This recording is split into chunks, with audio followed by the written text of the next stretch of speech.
Hello everyone, welcome back to your favourite YouTube channel.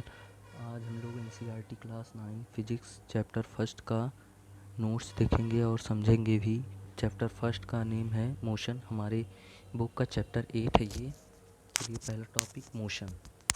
If a body change its position with respect to time and its surrounding, it is said to be in motion.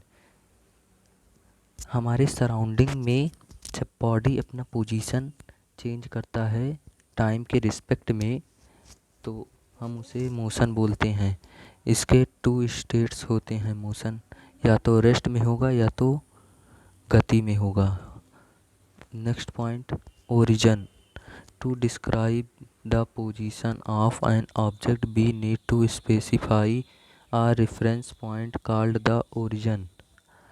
हमें किसी भी object की स्थिति को बताने के लिए एक रेफरेंस पॉइंट की ज़रूरत होती है, जिसे हम लोग क्या बोलते हैं, ओरिजिन बोलते हैं। देखिए, जैसे ये एक ट्री है, ट्री ए है ये, और ये ट्री बी है। सपोज दैट ट्री, मैंने बोला ट्री ए और बी की दूरी 5 मीटर है, और मैं इस आदमी से बोल रहा हूँ अब तुम ट्री ए से ट्री बी तक जाओ। मैंने बोला ट्री ए से तुम ट्री बी तक जाओ। हमारा इसमें ओरिजिन क्या है, ट्री ए है। तो आप लोग को समझ में आया होगा। चलिए अब आगे पढ़ते हैं। फिजिकल क्वांटिटी किसे कहते हैं? All those quantities which can be measured. सभी क्वांटिटीज़ जिसे हम मेजर कर सकते हैं उसे फिजिकल क्वांटिटी बोलते हैं। एग्जांपल के लिए हम length, mass, time, temperature, force, pressure, work etcetera. Physical quantity के भी टू टाइप्स होते हैं। Scalar quantity can be describe only by magnitude. इसे केवल मैग्नीट्यूड के द्वारा ही डिस्क्राइब किया जा सकता है, और इसमें ये जो है डायरेक्शन पर डिपेंड नहीं होता। एग्जाम्पल इसका है मास, टाइम, डिस्टेंस, स्पीड। और वेक्टर क्वांटिटी जो है, it is dependent on both direction as well as magnitude. ये डायरेक्शन और मैग्नीट्यूड दोनों पर ही डिपेंड होता है। एग्जाम्पल जैसे हो गया वेट, फोर्स, वेलोसिटी, ये सब वेक्टर क्वांटिटी के एग्जाम्पल है। सॉरी, इसमें जो है वेट मत लिखिएगा, वेट हमारा, मैं श्योर नहीं हूँ वेट वेक्टर क्वांटिटी है, क्योंकि इसमें हमें किसी डायरेक्शन की ज़रूरत नहीं होती, इसलिए वेट वेक्टर क्वांटिटी नहीं होगा। चलिए आगे पढ़ते हैं। डिस्टेंस किसे कहते हैं? To describe distance we need to specify only the numerical value and not the direction। हमें डिस्टेंस को डिस्क्राइब करने के लिए केवल न्यूमेरिकल वैल्यू ही पता होनी चाहिए। न्यूमेरिकल वैल्यू मतलब ये स्केलर क्वांटिटी को न्यूमेरिकल वैल्यू बोलते हैं। केवल डिस्टेंस के लिए हमें यही जानना ज़रूरी है।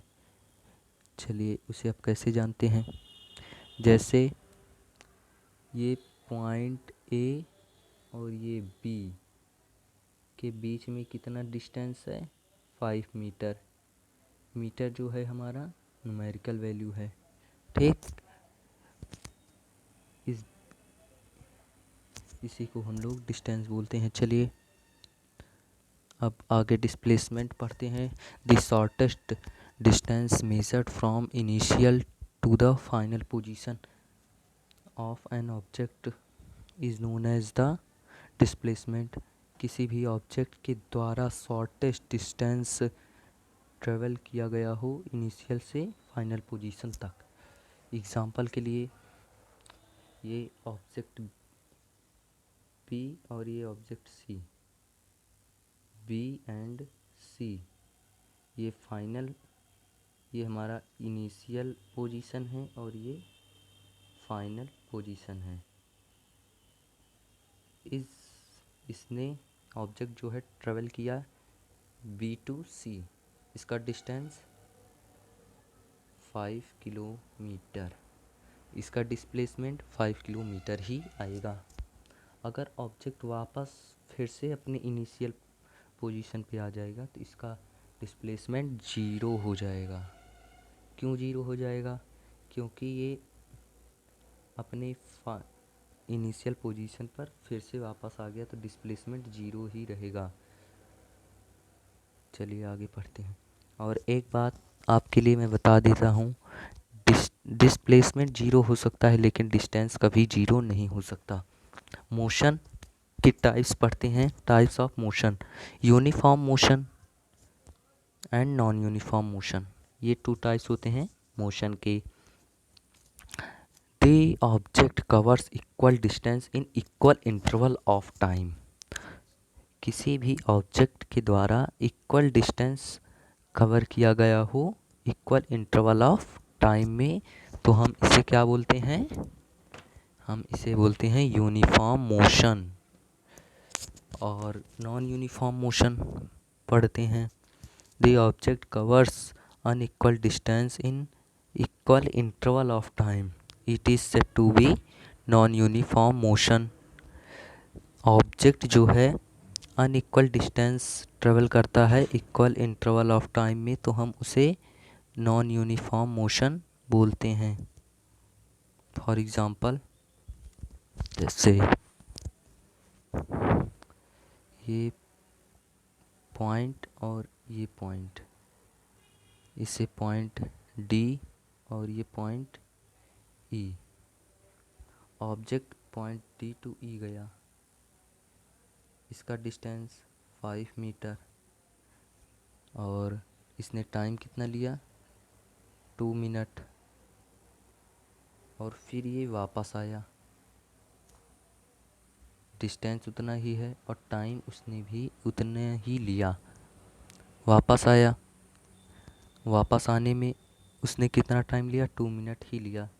तो ये एक तरह का यूनिफॉर्म मोशन है। अब नॉन यूनिफॉर्म का हम इसी पे समझते हैं।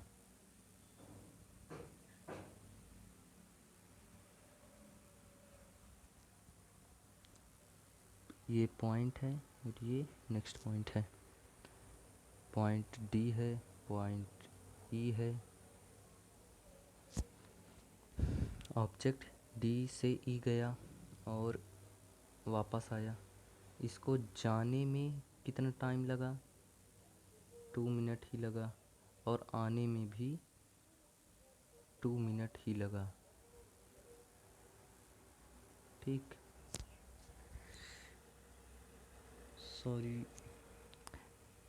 सॉरी ये मिस्टेक हो गया है। एक सेकंड मैं आपको फिर से समझाता हूँ। देखिए, just minute. Point A, point B और पॉइंट सी, ऑब्जेक्ट यहाँ से गया, कितना डिस्टेंस ट्रेवल किया? 5 मीटर। यहाँ बी टू सी गया तो 2 मीटर, टाइम कितना लिया? 2 मिनट। और यहाँ भी 2 मिनट, बी टू सी जाने में 2 मिनट ही लिया। तो ये इक्वल इंटरवल ऑफ टाइम, हमारा ये इक्वल इंटरवल ऑफ टाइम है और ये अनइक्वल डिस्टेंस ट्रेवल कर रहा है, तो इसको हम लोग नॉन यूनिफॉर्म मोशन बोलते हैं। आगे पढ़ेंगे स्पीड। स्पीड किसे कहते हैं? इसका चलिए डिफिनीसन पढ़ते हैं। Speed of an object is defined as the distance travelled by it per unit. It is scalar quantity. The SI unit of speed is meter per second. Speed हम जैसे ये एक स्केलर क्वांटिटी है और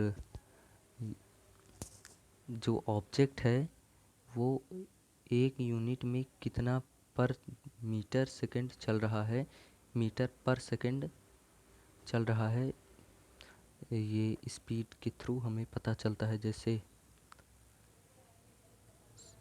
1 minute, point ये है और ये पॉइंट है, ये हमारा ओरिजिन है और ये हमारा फाइनल पोजीशन है। ठीक, यहाँ से ऑब्जेक्ट गया, इसका डिस्टेंस कितना था, 10 किलोमीटर। तो ये इसकी स्पीड और कितना समय लिया, 20 मिनट इसने समय लिया 10 किलोमीटर जाने के लिए। ठीक है, तो इसी को हम लोग स्पीड बोलते हैं। तो हम इसको पहले अगर स्पीड में कन्वर्ट करना है तो 10 किलोमीटर को हम मीटर में कन्वर्ट करके 20 मिनट से डिवाइड कर देंगे तो हमारा आंसर आ जाएगा। चलिए आगे क्या है, आगे है एवरेज स्पीड। एवरेज स्पीड क्या होता है, एवरेज स्पीड ये बहुत ही इम्पोर्टेंट फार्मूला है, total distance travelled upon total time taken. तो जो ऑब्जेक्ट है कितना डिस्टेंस ट्रेवल कर रहा है और कितना समय लिया, इसको इसको एक एवरेज स्पीड, इसको अगर हम लोग डिवाइड कर देंगे तो हमें एवरेज स्पीड पता चल जाएगा। सपोज दैट जैसे पॉइंट ए, पॉइंट बी और ये point C, point D, A B C D, distance कितना है 5 मीटर,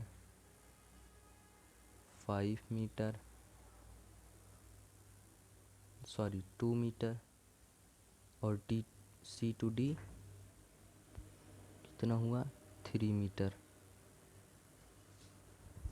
इसने टाइम लिया 2 मिनट, 1 मिनट,